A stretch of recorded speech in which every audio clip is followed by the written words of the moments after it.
झाली। कुठे मांडू मी माझ्या वेदना विश्वाला, कुठे मांडू मी माझ्या वेदना विश्वाला, ही व्यवस्था आझाद मैदानावर नागवी झाली।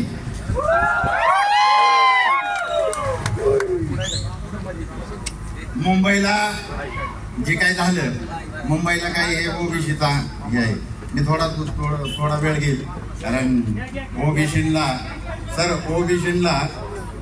या आरक्षणाचा अ आणि र माहित आहे, श माहित नाही। यांना फक्त पिंपळीचा सरपंच बदललेला माहित आहे। पिंपळीचा सरपंच नवीन ओबीसी झाला ना, आहे ना बारामतीवाले आहेत का? बारामतीतल्यांना विचारतोय आहे का ना खरं? आता सगळीकडे तुम्हाला असंच होणार आहे। आता इथं माझ्या अगोदर जी भाषण करत होती त्यांच्या थोडा संदर्भ घेऊन मी बोलणार आहे, परंतु आरक्षणाचा थोडा इतिहास तुम्हाला सांगणार आहे। फुलवाडी भूषण पहिले तर महाकारुणिक तथागत भगवान गौतम बुद्ध, फुलवाडी भूषण बहुजन प्रतिपालक छत्रपती शिवाजी महाराज, या देशाचे खरे राष्ट्रपिता महात्मा ज्योतिबा फुले, आरक्षणाचे जनक राजश्री शाहूजी महाराज, ज्यांनी आंधळ्याला डोळं, बहिऱ्याला कान, मुक्याला वाचा, गांधीला जीवदान आणि तुम्हाला मला दिलं या देशाचं सर्वोच्च असं संविधान, ते भारतीय राज्यघटनेचे शिल्पकार विश्वरत्न परमपूज्य डॉक्टर बाबासाहेब आंबेडकर।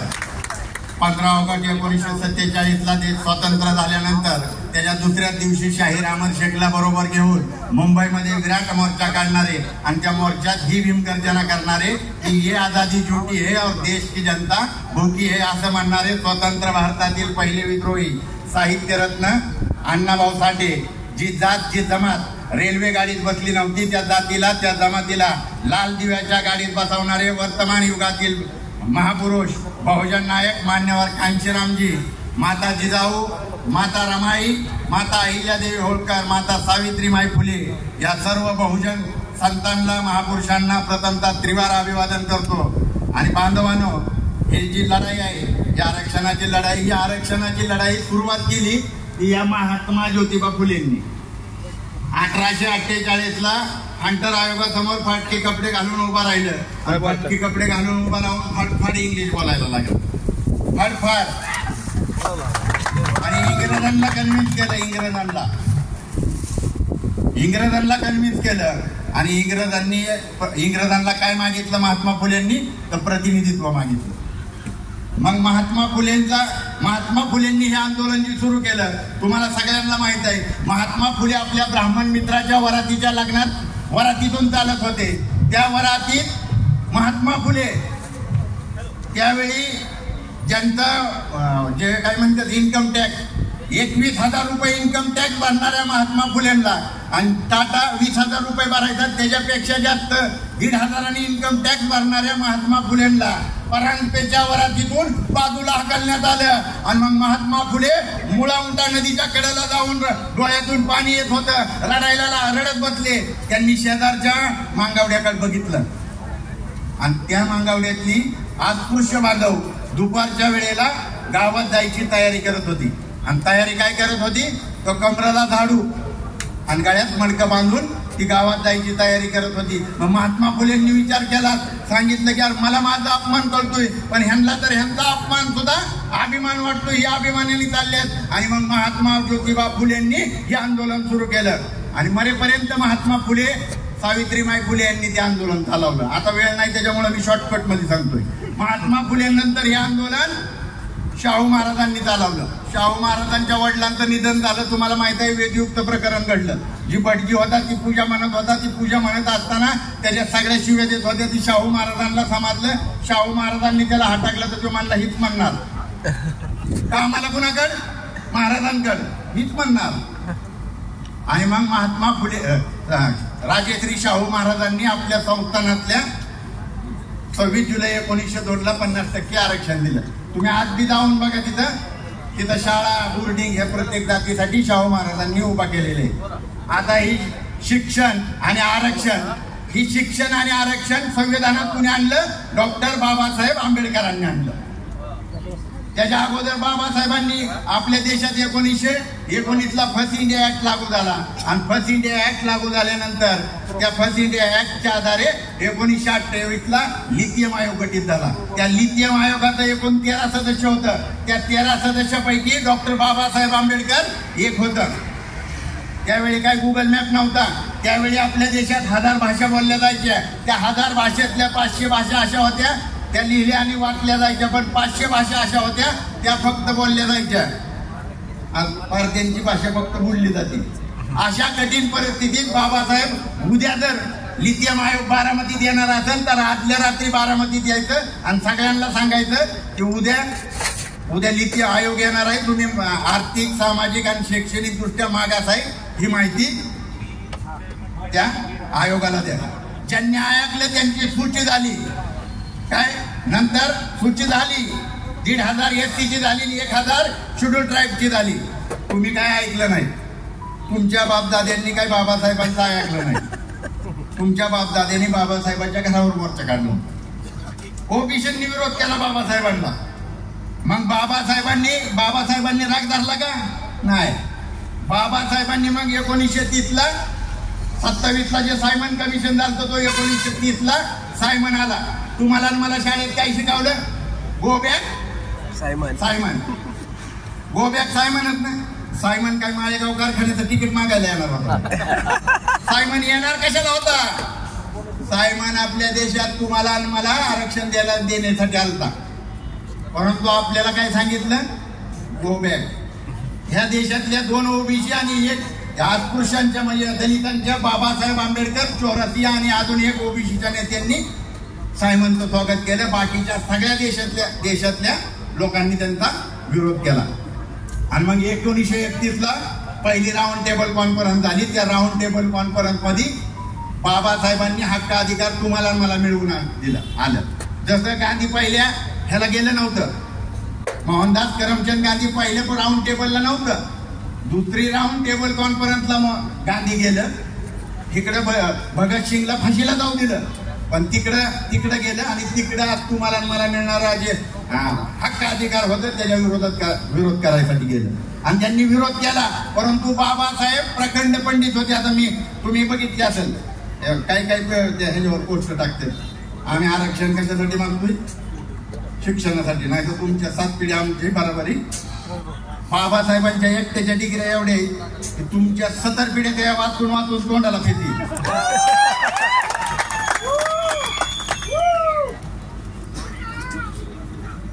आता इथं कार्यकर्त्यांनी सांगितलं तर ही ज्यावेळी हक्क अधिकार मिळालं गांधीजी तिथून आल्या पुण्यात उपोषणाला बसले आणि बाबासाहेबांनी लंडन वरून कम्युनल अवॉर्ड जो आणला होता तो कम्युनल अवॉर्ड 24 सप्टेंबर 1932ला रद्द करण्यात आला. पुणे राज्याचं नाव. मग बाबासाहेब म्हणले की मी माझ्या बहुजन समाजासाठी लंडन वरून एक रसाचं फळ आणलं होतं. गांधी काँग्रेसनी त्या फळातला सगळा रस काढून घेतला आणि त्याचा स्वतः माझ्या आणि माझ्या बहुजन समाजाच्या तोंडावर फेकून मारला. पण बाबासाहेब हरले का? नाही हरले. बाबासाहेबांनी एसटीला आणि एसटीची यादी त्याच वेळेस झाली 32ला. आम्हाला 31ला जनगणना झाली. 31च्या जनगणनेमध्ये शेड्यूल कास्ट आणि शेड्यूल ट्राईबची लोकसंख्या मोजण्यात आली. ती 22.5% निघाली आणि त्याबरोबर तुमची ओबीसीची बी लोकसंख्या मोजली. 52% ओबीसी आहेत. 52%. देशात सगळ्यात मोठं कोण असेल तर ही 52% ओबीसी. आणि हे तिकीट मागतं जेडपीचं कोणाला 2% वाल्याला. जेडपीचं व्हायचंय कारखान्याला व्हायचं म्हणायचं. महाराष्ट्राचा मुख्यमंत्री देशाचा प्रधानमंत्री व्हायचा अधिकार बाबासाहेबांनी तुमच्या माझ्या बापाने दिलेला आहे. बापाला बाप म्हणा की कुणाला बी साहेब म्हणताय, कुणाला भाऊ म्हणताय. आणि मग जी 31ला जनगणना झाली त्या 31-32ला अधिकार मिळाले. परंतु ओबीसीला ते हक्क मिळाले नाही. कुणाला मिळालं आरक्षण? SC STला. बाबासाहेबांनी संविधान बनवताना त्याच्यात 340वा आर्टिकल पहिलं लिहिलं. ती लिहिलं आणि त्या 340व्या आर्टिकलनुसार ओबीसीच्या आरक्षणासाठी आयोग गठीत करण्याची तरतूद केली. 48ला पंडित जवाहरलाल नेहरूंनी घटना दुरुस्ती केली. घटनेतच ओबीसीचं आरक्षण कॅन्सल. मग बाबासाहेबांनी हिंदू कोड बिल म्हणजे ह्या महिलांसाठी आणि या ओबीसीसाठी, आमच्यासाठी नाही आम्हाला मिळालं होतं. आणि आमचं कोण का आमच्याकडे कोण काढायचं बिडायचं बी म्हणू शकत नाही. आम्ही 3 पाट्या हगावतो. तुम्ही बघितलंय 2 एप्रिल 2018ला तुम्ही होता की मोर्चात बरंच दिने अॅट्रॉसिटी रद्द करा म्हणून. त्यांच्या बरोबरच होता तुम्ही.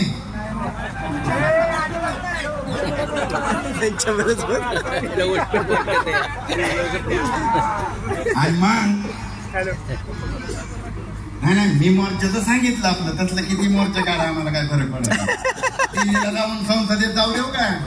दिल्लीच्या संसदेच्या गेटवर जाळायची ताकद ठेवतो. बाबासाहेबांच्या औलादे. तुम्हाला तुमची ताकद कळा नाही, तुम्हाला तुमचा बाप कळा नाही. 48ला घटना दुरुस्ती झाली. आता सगळे म्हणतात मद्रासला 78% आहे, मग महाराष्ट्रात द्या. मद्रासचं कसं आलं? पेरायर राव बघा, बाबासाहेबांनी ओबीसीच्या आरक्षणासाठी राजीनामा दिला आणि बाबासाहेब आंबेडकर देशभरात ओबीसीची संमेलनं घ्यायला लागली. बाबासाहेब, मी धनगर समाजावर माझा एवढा जीव काय माहितीये का? बाबासाहेबांची जगात सगळ्यात पहिली मिरवणूक कोणी काढली असेल तर ह्या बारामतीच्या धनगरांनी काढली. गोपनी वागदेची देऊ का ते आमच्या. आता मी सर हा दाहीगुडे हरिपिराजी दाहीगुडे गुरुजी जे आहेत ना, ते माझ्या घराच्या समोरच राहायचे. आपण जाणार आहे, तुम्हाला शिदोरी केली मी तिथे. आम्हीच चालणार आहे, मी खाणार पण नाही. ही मग काय झालं? बाबासाहेबांनी देशभरात ओबीसीची संमेलनं घ्यायला सुरुवात केली. लखनौला बाबासाहेबांनी 46ला संमेलन घेतलं, 48ला घेतलं, मद्रासला घेतलं, कर्नाटकला घेतलं. पेरायर रामस्वामी नाईकर जे आहेत त्यांच्या बरोबर घेतलं. आणि मग 1951ला पहिली घटना दुरुस्ती झाली आणि तो तामिळनाडूतले जे ओबीसी आहेत त्यांना 9व्या सूचीत आणण्यात आलं. 9व्या सूचीत त्यांचं आरक्षण जाऊ शकत नाही. तुमचं किती खासदार आणा, किती बी खासदार आणलं तरी काय होणार नाही. पुढं 52ला पहिली निवडणूक झाली. आणि पहिल्या निवडणुकीच्या अगोदर मग काँग्रेसनं आश्वासन काय दिलं? ओबीसीला आरक्षण देणार. मग नेहरूचं बहुमत आलं आणि मग 340व्या आर्टिकलनुसार काका कालिलकर आयोग गठीत करण्यात आला. काका कालिलकर आयोगाने अभ्यास दौरा केला आणि ती यादी जी आहे ती नेहरूंकडे दिली. नेहरूंनी ती यादी राजेंद्र प्रसादकडे दिली. राजेंद्र प्रसादनी जवाहरला बोलावलं. जवाहर, आधीच आपण SC ST ला दिलेला आहे. ह्या 52% ओबीसीला जर तू आरक्षण देशील तर तुला मला मिठाई वाटावी लागेल फक्त. मग काय करायचं? मग कालिलकराला बोलावलं. कालिलकराला खाली लिहायला लावलं की हे जरी खरं असलं तरी मी ह्याच्याशी सहमत नाही. त्यांनी एक ओळ खाली लिहिली आणि तो काका कालिलकर आयोग कचऱ्याच्या टोपलीत टाकून देण्यात आला. आणि मग 1956ला 6 डिसेंबर 1956ला बाबासाहेबांचं महापरिनिर्वाण झालं. त्यानंतर ह्या बॅनरवर जे महापुरुष आहेत कांशीरामजी, त्यांच्यानंतर जो मधला गॅप होता तो कांशीराम साहेबांनी DS4 बॉम्बसेफ आणि BSPच्या माध्यमातून आंदोलन सुरू केली. मंडल आयोग लागू करो वरना खुर्ची खाली करो. कांशीराम साहेबांनी 300 पेक्षा जास्त दिवस संसदेला घेराव घातला होता. त्यावेळी तुम्ही विरोधात मोर्चा काढत होता. आता म्हणू नका. गावडे सर आहेत का इथं? गावडे सर आहेत का आपले? राजाराम गावडे, विचारा त्यांना की मोर्चा काढला होता का नाही त्यांनी. त्यांच्या आरक्षणाच्या विरोधात ती मोर्चात होतं. कोर्ट घेऊन ही नाही पाहिजे. तुम्हाला कोणीतरी सांगितलं ही महाराष्ट्रातच आहे. तुमचं होतं, तुमची लढाई आम्ही लढलेलो आहे. तुमच्यासाठी आमची लेकरं बाळ मेलेली आहेत, मारल्यात, जाळू जाळू मारल्यात, बुक्सू मारल्यात. मंडल आयोग लागू करो वरना खुर्ची खाली करो. 78ला मंडल आयोग BP मंडलचे खासदार होते बिंदुप्रसाद मंडल, त्यांच्या अध्यक्षतेखाली मंडल आयोग गठीत झाला आणि तो मंडल आयोग लागू करायला काय झालं 89ला. सर आता जे बी ओबीसी बांधव आहेत ते बोलताना मंडल आयोग, मी मंडल यात्रा बी बघितली आमच्या. तुम्ही कुशाला का म्हणता VP सिंग पवार साहेबांनी केलं? बोटाने आणि तुम्हाला 3 खासदार BSPचं निवडून आलं. बहुजन समाज पार्टीचं किती? 3. आणि व्हीपी सिंगनी कांशीराम साहेबांना सांगितलं की तिन्ही तुम्हाला कॅबिनेट मंत्रीपद देतो, गृहमंत्रीपद देतो, ह्याच्यात या सत्तेत. कांशीराम साहेब म्हणले नाही, माझ्या 3 अटी. पहिल्या डॉक्टर बाबासाहेब आंबेडकरांना भारतरत्न द्यायचा, दुसरी अट मंडल आयोग लागू करायचा, आणि तिसरी अट मंडल आयोगाच्या विरोधात लालकृष्ण अडवाणीनं जी रथयात्रा काढली ती रथयात्रा थांबवायची. आणि या तिन्ही मागण्या मान्य केल्या, मग पाठिंबा दिला. आणि ज्या दिवशी व्हीपी सिंग सरकारनं मंडल आयोग लागू केला त्या दिवशी भाजपाने बीजेपी वाल्यांनी बाहेरून दिलेला सपोर्ट काढून घेतला. मग आता बीजेपीने काढून घेतला आणि ओबीसीचं चांगलं करणारी तर ह्या काँग्रेसच्या अवलादी असतात, ह्यांनी सपोर्ट द्यायचा होता, ह्यांनी का नाही दिला? दोघं एकाच बापाच्या अवलादी आहे, एक मावशीचा आहे आणि एक चौकीचा आहे. आणि तुमचा निळा झेंडा आहे, निळा पिवळा तुम्ही घरी जाऊन कलर मिक्स करा, डेंजर होतो. लाल कलर होतोय, लाल होतो, एकदा दाखवू ना. म्हणून बांधवानो, ही जी आंदोलन आहे, ही आंदोलन आता काय, आता त्या दिवशी त्या मी 2च मिनिटं घेतो फक्त. त्या दिवशी ह्याच्यावर काय झालं त्या आझाद मैदानावर, मी टीव्हीवर बघत होतो. दुपारी 2 वाजता टीव्हीवरती काय हे झालं, कोर्टाने, मुंबई हायकोर्टाने जरांगेंचं आंदोलन बेकायदेशीर ठरवलं. बेकायदेशीर कारण कोर्टाने एका दिवसाची परवानगी दिली ती, 9:30 पासून 6 वाजेपर्यंत. 2 दिवसाची कोणी दिली त्यांना? कोणी? तुमच्या लाडक्या भावानी, लाडक्या भावानीच की. हा, आणि मग कोर्टाने 2 वाजता ते आंदोलनच बेकायदेशीर ठरवलं. कोर्ट जेवणाला उठलं आणि जेवणाला उठल्यानंतर कोर्टाने सांगितलं की जेवण झाल्यानंतर हे जेव्हा आपण परत चालू करू. 3:07 शिवेंद्रराजे विखे पाटील, ते भाजपचे हे 2, एकनाथ शिंदेचा उदय सामंत आणि मलिदा गँगचा पत्तेवाला कोकाटे, ही आली. आता मुंबई हायकोर्टाने जे आंदोलनच बेकायदेशीर ठरवलंय, त्या बेकायदेशीर असणाऱ्या आंदोलनाला कोर्टाने बेकायदेशीर ठरवलंय. त्याला GR देताना त्यांच्या मागणी मान्य करायचा अधिकार ह्यांना कोणी दिला? ह्यांनी, ज्यांनी तिथे येऊन ती दिलंय त्यांनी कोर्टाचा अवमान केलेला आहे. कोर्टाचा अवमान आहे. कोर्ट 2 वाजता ते आंदोलनच बेकायदेशीर ठरवतं आणि 3:15 तुम्ही तिथं GR नाही, ते मान्य मान्य मान्य मान्य. हा केला पाहिजे ना, वकील आहेत की इथं, बरीच वकील आहेत, अण्णा आहे की. कोर्टाचा अवमान केला म्हणून याचिका दाखल करा. तुम्ही नक्कल करणार तर मला सांगा, मी करतो. जर कोर्ट बेकायदेशीर म्हणतंय त्याच्यानंतर आता त्याची काय ती काय गॅजेट आणि गॅजेटियर, गॅजेट आणि गॅजेटियर. आता त्याच्यातली जर माहिती सांगायला लागलो नाही तर कुणाला काय काय भेटेल त्याचा काही नियमच नाही त्या निजामांच्या गॅजेटरमध्ये. धनगर तर कुठल्या वर्गात जात्याल यांचा. पण तमाई ही जे बेकायदेशीर आंदोलनाच्या मागण्या कशा काय मान्य करताय? बरं, तिथं बोलताना आता यांनी सांगितलं काय घातलं लाकूड ना, ते 2014ला शारदा प्रंगांवरच घातलं की ते अजून हा त्याला कोंब फुटल्यात आता आणि 3 मेंढर सोडलेत माग. 2014ची कॅबिनेटच व्हाय ना अजून. ही जी व्यवस्था आहे, ही व्यवस्था बांधवांनो तुमच्या माझ्या विरोधातली आहे. तुमची माझी या देशात लोकसंख्या 85% आहे. तुम्ही कशाला दुसऱ्याला मागताय? पुढच्या टाकून ठरवा ना, पुढच्या टाकून ठरवू शकता का नाही ना? चेअरमन कुणाला बनवायचा, वाईस चेअरमन कुणाला बनवायचा? आमदार, खासदार, मंत्री कोण बनायचं हे ठरवण्याचा अधिकार तुमच्या माझ्या बापाने तुम्हाला मला दिलेला आहे. ज्यांची मतं नाही त्यांच्या पाठीमागे आपण आहे. आता मला चिठ्ठी मिळाली, मी एक थोडं गाणं म्हणतो आणि समाप्त करतो.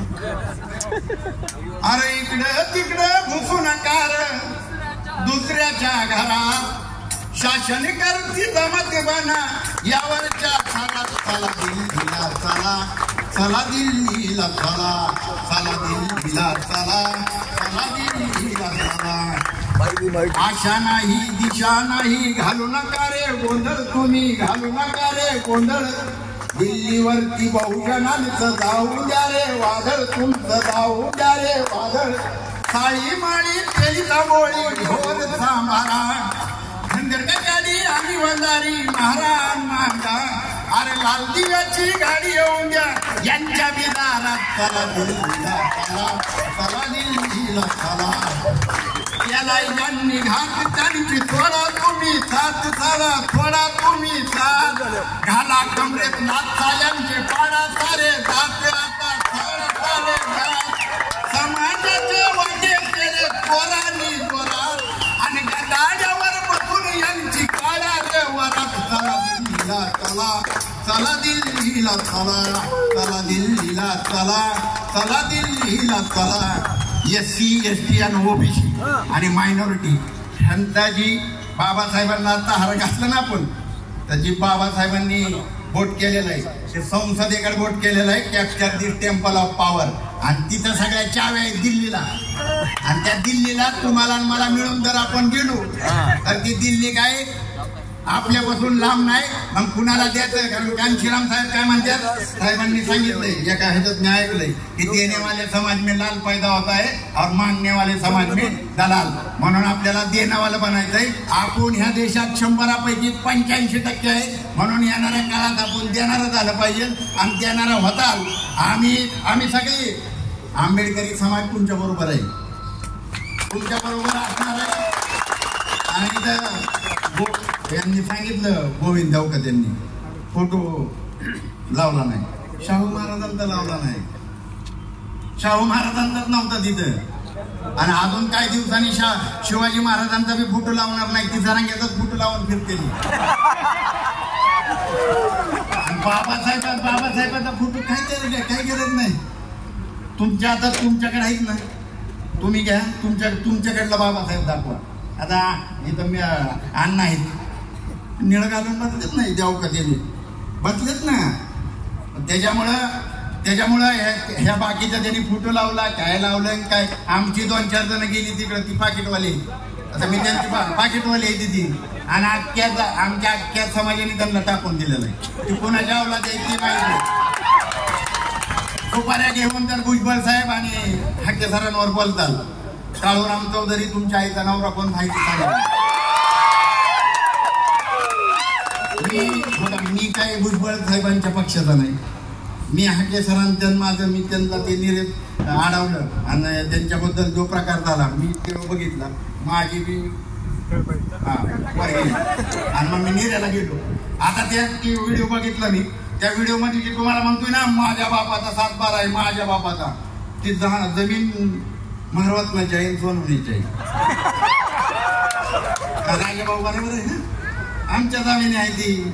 मी विचारतो त्यांना कोण गेलं ती तुझ्या घरी जायला रस्ता नाही तुला, आणि तू त्यांना म्हणतोय माझ्या बापाचा 7-12 आहे. आणि म्हणून मग मी त्या निरेच्या मोर्चात गेलो.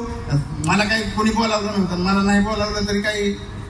मी आपला तिथं जाताना गेलो, मला ते राग आलता बघितलेला. मी सोशल मीडियावर बघितलं, गेलो माझा मी कार्यक्रम करून आलो. तर बांधवांनो तुम्हाला परत एकदा सांगतोय, तुम्हाला मला ह्या देशाची शासन गर्दी जमात बनायला लावलंय. शासन गर्दी जमात. तुम्ही ग्रामपंचायतच्या भानगडीत पडू नका.